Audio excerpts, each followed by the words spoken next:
Odal is a seamless assets management system.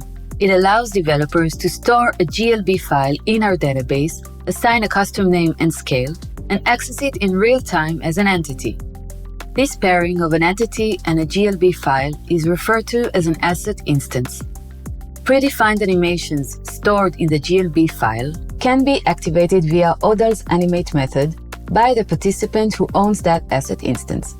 Animations set through Odal's API are automatically synchronized across all participants, taking network lag into consideration.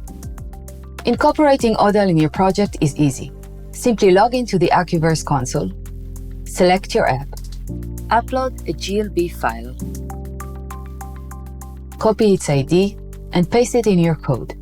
Then instantiate it as an entity, making it visible to all participants in your shared augmented reality experience.